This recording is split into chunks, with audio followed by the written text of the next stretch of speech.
Now we are going to discuss the oral cavity. So first see the anatomy. What is the extent of oral cavity? So if you see anteriorly, this is the skin and vermilion border.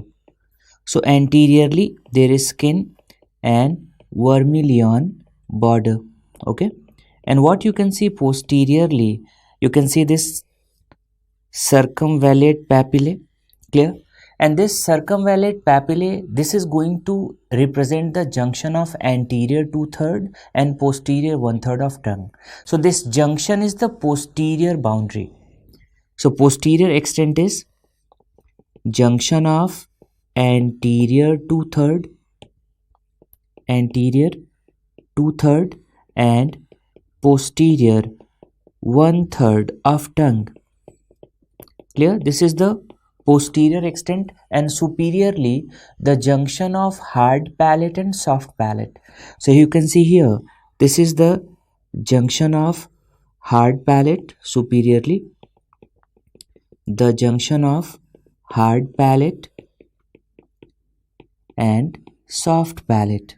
Clear? So this is the extent of oral cavity. Now we are going to discuss the important one-liner questions which are asked in relation to carcinoma oral cavity. So what is the most common mutation seen in patients of carcinoma oral cavity? So this is P53. What is the most common histological type of C oral cavity? So obviously it is lined by squamous epithelium. So this is squamous cell carcinoma. And worldwide, what is the most common site of carcinoma oral cavity? So it is tongue followed by lip. And if we are talking about most common site in India, then it is buccal mucosa. Okay, so see the important one-liner questions related to carcinoma oral cavity. So first important point, what's the most common mutation seen in carcinoma oral cavity? And it is P53. Most common mutation in carcinoma oral cavity, P53. Second, what's the most common histological type of carcinoma oral cavity? And this is squamous cell carcinoma. What is the most common site of CA oral cavity worldwide? Most common site worldwide. Okay, and the most common site is tongue followed by lip. So this is tongue followed by lip. And see the twist in question, what is the most common site of carcinoma oral cavity in India? Okay, so in India it is buccal mucosa followed by anterior tongue followed by lower alveolus. So it is buccal mucosa followed by anterior tongue followed by lower alveolus. Clear? Lower alveolus. Okay, now see what is the most common pattern of spread. So generally in carcinoma oral cavity you will find that there is local extension and there is lymphatic spread. Hematogenous spread is also seen in C oral cavity, and if there is hematogenous spread, what is the most common site of metastasis? It is lungs. Okay, so another important point, what's the most common pattern of spread? Clear? And the most common pattern of spread, it is local extension and lymphatic spread. So this is local extension and there is lymphatic spread. Okay, we discussed that there can be hematogenous spread also, and via hematogenous spread there is metastasis. So most common site of metastasis, the most common site of metastasis, and that's the lungs. Clear? Now see, if you see this lower lip, this is the lip.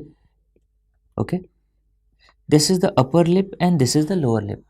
Now see here, in upper lip, can you see in center there is philtrum? That's why if you see the lymphatic drainage, the upper lip lymphatic drainage is like this.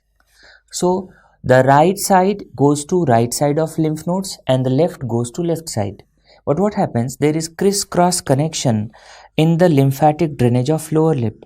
And because of this crisscross connection, what happens if the patient is having carcinoma lower lip? There can be involvement of bilateral cervical lymph node. So, important question which is asked, that bilateral lymphatic spread is seen in which malignancies? So, apart from carcinoma lip, it is also seen in soft palate and supraglottis. And if you remember, when we were discussing penis and urethra, in penis also there is crisscross connection, and because of that there is bilateral lymphatic spread leading to bilateral inguinal lymph node involvement. So very, very important point, that bilateral lymphatic spread is seen in which malignancies? So bilateral lymphatic spread is seen in which malignancies? First, carcinoma lower lip. So it is seen in lower lip, soft palate, supraglottis. So this is in relation to oral cavity. Okay. And what else? We discussed carcinoma penis. So in these malignancies, there is bilateral lymphatic spread. So you may find bilateral lymph node involvement.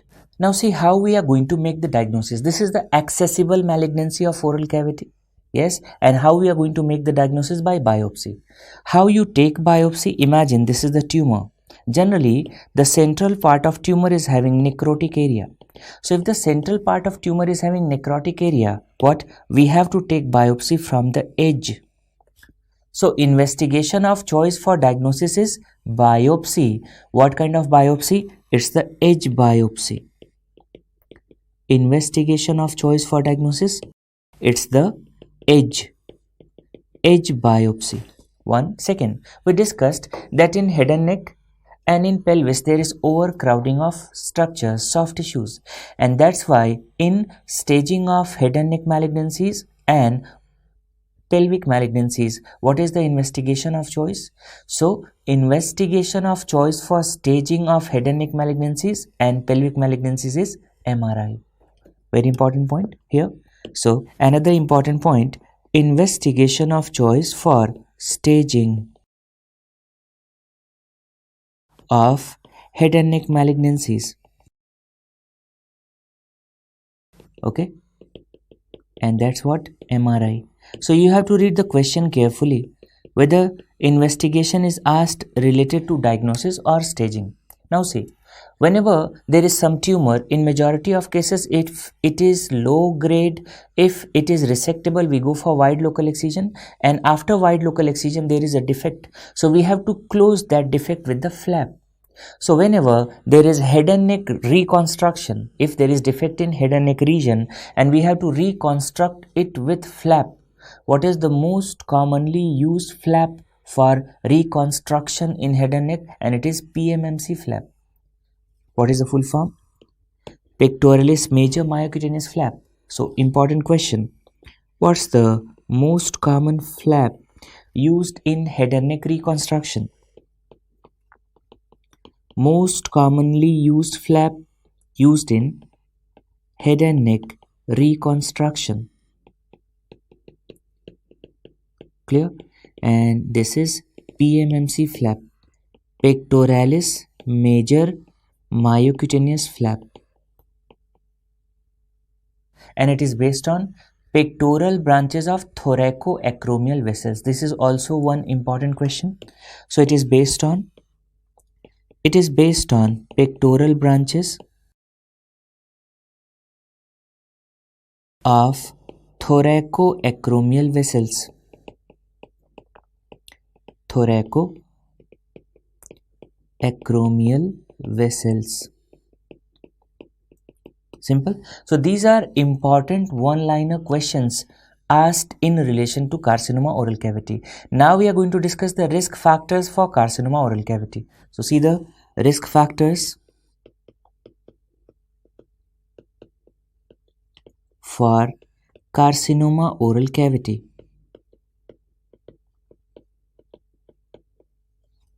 So one of the most important risk factors is what? Tobacco. Clear? Alcohol. Certain people, they are having the habit of betel chewing or areca nut chewing. So that also increases the risk factor. Gutka, pan masala, all these are the risk factors. Some patients are having sharp jack-tooth.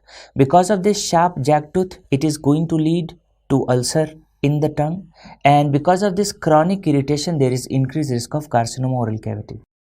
Now see, this Plummer-Vinson syndrome, it is going to increase the risk of three malignancies. One, oral cavity. Second, hypopharynx. And third, esophagus.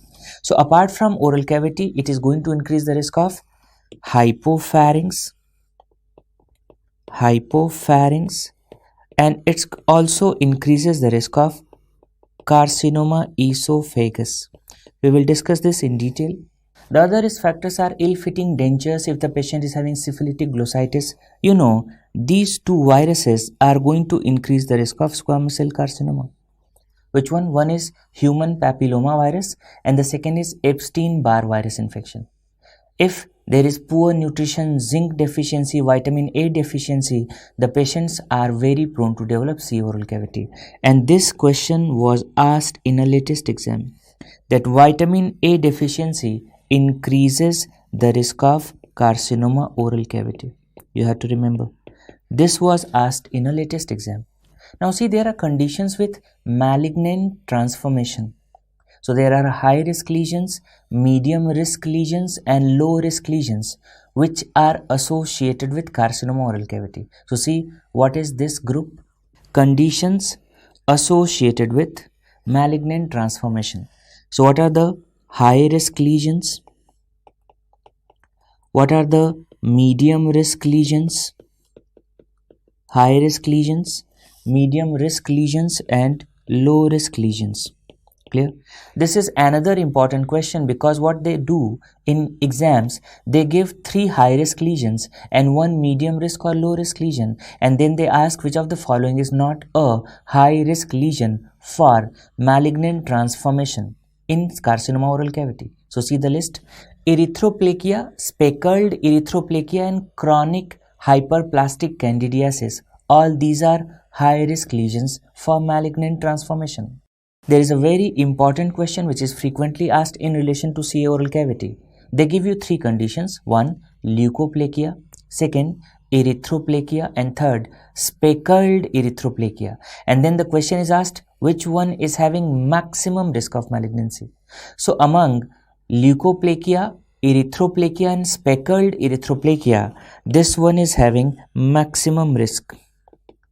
Okay, and leukoplakia is having lowest risk. Clear? So these are the high risk lesions. The medium risk lesions are oral submucous fibrosis. So you must be knowing that in oral submucous fibrosis there is formation of fibrous band within the submucosa, and typically it is seen in Asian population in females who are having the habit of chewing betel nut for long duration. And the second is syphilitic glossitis. Third is Plummer-Vinson syndrome. See, what are the low risk lesions? So oral lichen planus, DLE means discoid lupus erythematosus, and discoid keratosis congenita. These are the low risk lesions. So you have to remember this list because this is frequently asked.